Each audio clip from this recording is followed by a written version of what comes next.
Hello friends, இன்றைக்கி என்ன videos பண்ண போகிறோன்னு பார்த்தீங்கன்னா, ரவை இருந்தால் மட்டும் போதும் ஃப்ரெண்ட்ஸ். இந்த ரெசிபி செய்கிறதுக்கு ரவையை வச்சு ஒரு டேஸ்டியான ஒரு குலோப் ஜாம் தான் செய்ய போகிறோம் ஃப்ரெண்ட்ஸ். வாங்க அது எப்படி செய்கிறதுன்னு வீடியோக்குள்ளே போய் பார்க்கலாம். இந்த வீடியோ உங்களுக்கு பிடிச்சிருந்தா லைக் பண்ணி, ஷேர் பண்ணி, கமெண்ட் பண்ணுங்கள். அப்படியே சப்ஸ்கிரைப் பண்ணிக்கங்க. பக்கத்தில் இருக்க பெல் ஐக்கானை டச் பண்ணி ஆனில் போட்டுங்க. அப்போ தான் எப்பப்போ நான் வீடியோ போகிறேனோ அதில் உங்களுக்கு நோட்டிஃபிகேஷன் வரும். இப்போ வாங்க ஃப்ரெண்ட்ஸ், வீடியோக்குள்ளே போகலாம். ஸ்டவ்வை பற்ற வச்சுட்டு ஒரு கடாய் அடுப்பில் வச்சுருக்கிறேன் ஃப்ரெண்ட்ஸ். அதில் வந்து 1 கப் அளவு ஜீனி வந்து போட்டிருக்கேன். 1 கப்புக்கு 2 கப் அளவு வந்து தண்ணி ஊற்றிக்கிங்க. நீங்கள் எந்த கப்பில் ஜீனிலேருந்து எடுக்கிறீங்களோ அந்த கப்பில் வந்து 2 கப் அளவு தண்ணி ஊற்றி இதை வந்து நல்லா வந்து பாகுப்பதம் வர வரைக்கும்லாம் தேவையில்லை. ஒரு அளவுக்கு வந்து நல்லா கிண்டி விட்டுக்குங்க. நமக்கு வந்து சுகர் சிரப் தான் ரெடி பண்ண போகிறோம். அதுக்கு வந்து நான் ஒரு விஸ்க்கு வச்சு நல்லா வந்து கிண்டி விட்டுக்கிறேன். அந்த ஜீனியில் நல்லா கரைஞ்சி போகணும். அதுக்காக ஒரு விஸ்க்கு வச்சு இங்கே பாருங்கள், இந்த மாதிரி நீங்கள் விஸ்க்கு வச்சு கிண்டினாலும் சரி, இல்லை உங்கள்கிட்ட என்ன இருக்கோ வச்சு கிண்டி விட்டுக்குங்க. அந்த ஜீனியெல்லாம் கரைஞ்சி ஒரு பாகுப்பதம் வந்து வரணும் ஃப்ரெண்ட்ஸ். இப்போ இங்கே பாருங்கள், நான் வந்து நல்லா கலக்கி விட்டு இந்த மாதிரி கொதிக்கிறப்ப நம்ம வந்து அடுப்பை ஆஃப் பண்ணி இதை வந்து கூல்டவுன் பண்ண விட்டணும். இப்போ வாங்க நம்ம வந்து குலோப் ஜாம் செய்ய ஆரம்பிக்கலாம்.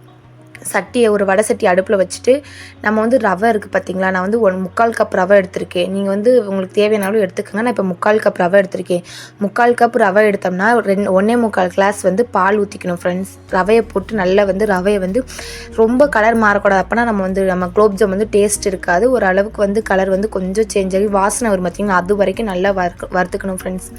வறுத்துட்டு இப்போ நம்ம 3/4 கப் எடுத்துருக்கோமா, 1.25 கப்பில் வந்து பால் ஊற்றணும் ஃப்ரெண்ட்ஸ். நான் வந்து நல்லா காய்ச்சாத பால் வந்து கெட்டியாக இருக்கணும். அந்த பால் தண்ணி சேர்க்கக்கூடாது. கெட்டியாக இருக்க பால் வந்து ஒரு 3/4 கப்பில் 1.25 கப்பில் வந்துன்னா ஊற்றி ரெண்டத்தையுமே வந்து நல்லா மிக்ஸ் பண்ணிக்கணும் ஃப்ரெண்ட்ஸ். பாருங்கள், நான் வந்து பால் வந்து நல்லா திக்காக இருக்கும். அந்த மாதிரி பால் வந்து ஊற்றி நல்லா வந்து கைவிடாமல் கிண்டிக்கிட்டே இருக்கணும். இது வந்து நல்லா வந்து வெந்து ஒரு நல்ல ரவை இருக்குன்னே தெரியாத அளவுக்கு நல்லா வந்து வெந்து வரும் ஃப்ரெண்ட்ஸ். அந்த அளவுக்கு வந்து நல்லா கிண்டிக்கிட்டே இருங்க. கிண்டிகிட்டே இருக்கப்போ கூட வந்து சுகர் சேர்த்துக்கோங்க கொஞ்சோண்டு. இதில் வந்து நமக்கு வந்து ஏற்கனவே சர்க்கரை போட்டிருக்கோம். இருந்தாலும் இதில் வந்து கொஞ்சம் வந்து சர்க்கரை போட்டு நம்ம வந்து நல்லா கிண்டிக்கலாம் ஃப்ரெண்ட்ஸ். இப்போ பாருங்கள், நல்லா கிண்டிகிட்டு இருக்கேன். நம்ம வந்து அடுப்பில் வச்சுட்டு எங்கிட்ட வெளியே போயிடக்கூடாது ஃப்ரெண்ட்ஸ். ஏன்னா அது அப்படியே கெட்டியாக ஆக ஆரம்பிச்சிடும். நீங்கள் பாருங்கள், இப்போயே கெட்டியாக ஆரம்பிச்சிச்சு.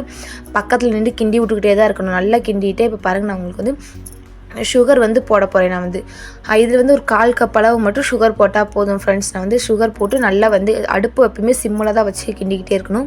நான் வந்து நல்லா கிண்டிகிட்டே இங்கே பாருங்கள், நம்ம பண்ணதுக்கு இப்போ வந்து கொஞ்சம் கெட்டியாக இருக்குது. இதே மாதிரி நல்லா கிண்டிக்கிட்டே இருங்க ஃப்ரெண்ட்ஸ். பாருங்கள், நல்லா திரண்டு வந்துருச்சு. அதுக்கப்புறம் நம்ம வந்து சுகர் போட்டுக்கலாம். 3/4 கப் அளவு சுகர் போட்டு மறுபடியும் வந்து இதை வந்து நல்லா கிண்ட ஆரம்பிச்சிட்டேன் நான். நீங்கள் நல்லா கிண்டுங்க. சட்டியில் வந்து ஒட்டாமல் நல்லா திரண்டு வரும் ஃப்ரெண்ட்ஸ். அந்த அளவுக்கு அந்த வரைக்கும் நல்லா கிண்டிக்கிட்டே இருங்க. நீங்கள்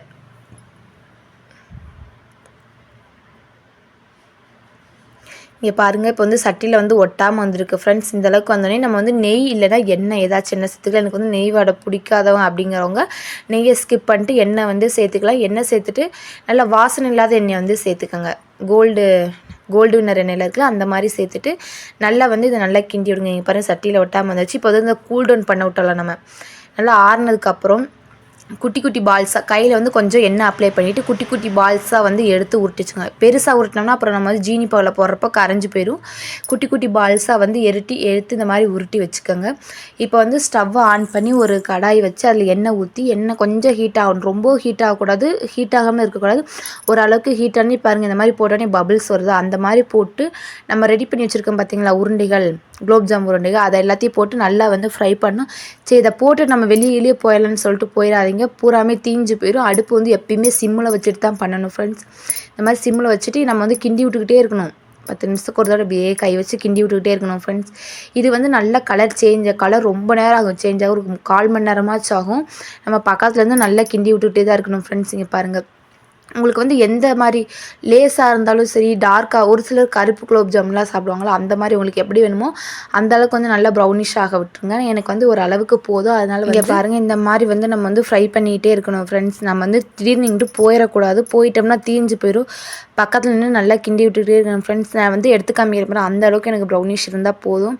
இப்போ வந்து நம்ம ரெடி பண்ணி வச்சுருக்க சுகர் சிரப் இருக்குது பார்த்திங்களா, அதில் வந்து இந்த இதை பூராத்தையும் போட்டு நம்ம வந்து ஊற விட்டுறலாம். ஒரு 2 மணி நேரமாச்சும் நல்லா ஊறணும் ஃப்ரெண்ட்ஸ். நல்லா ஊறினதான் புஃப்னு நமக்கு வந்து பெருசாக குலோப் ஜாம் கடையில் வாங்குற குலோப் ஜாம் இருக்கும், அந்த மாதிரி இருக்கும் ஃப்ரெண்ட்ஸ். ஓகே, இந்த வீடியோ பிடிச்சா லைக் பண்ணி, ஷேர் பண்ணி, கமெண்ட் பண்ணுங்கள். அப்படியே சப்ஸ்கிரைப் பண்ணிக்கோங்க. பக்கத்தில் இருக்கிற பெல் ஐக்கானை டச் பண்ணி ஆல்ன்ற ஆப்ஷனில் போட்டுக்கோங்க.